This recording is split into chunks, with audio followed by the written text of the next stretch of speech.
4 ኪሎ የሚገኘው የድል ሐውልት 7 ሰዓት ላይ ያሳያል። ለምን ይመስላችኋል? እንኳን ለ85ኛው ለአርበኞች የድል በዓል አደረሳችሁ። እንደሚታወቀው ከ1928 እስከ 1933 ዓ.ም ፋሽስት ጣሊያን ኢትዮጵያን ለ5 ዓመት ወራት ነበር እና በአርበኞቻችን መስዋዕትነት ከ5 ዓመት በኋላ ጣሊያን ለቃ እንድትሄድ ሆናለች።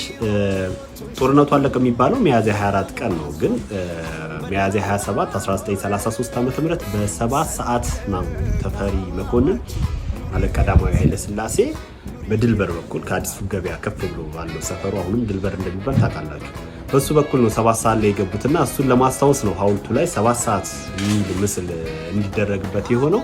ሐውልቱ ሚያዝያ 30 ቀን 1933 ዓ.ም ነው መሰረት ድንጋይ የተጣለለትና ከ2 ዓመት በኋላ ተጠናቆ ሚያዝያ 10 ቀን 1935 ዓ.ም ነው የተመረቀው።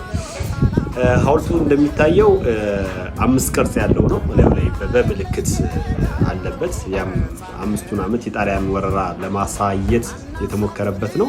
15 ሜትር ሲኖረው ላይ የአንበሳ ምልክትና የኢትዮጵያን ባንዲራ የያዘ አንድ እግሩን ከፍ ያደረገ አንበሳ ያሳያል። ሐውልቱን የደገፈ ደግሞ ሰፋ ያለ መደብ አለውና መደቡ ላይ ደግሞ ሰፋ ያለ ጽሑፍ ይታያል። ያ ጽሑፍ ደግሞ ሚያዝያ 27 ቀን ቀዳማዊ ኃይለ ሥላሴ ለአርበኞቹና ለኢትዮጵያ ሕዝብ የተናገሩትን ጽሑፍ ይይዛል።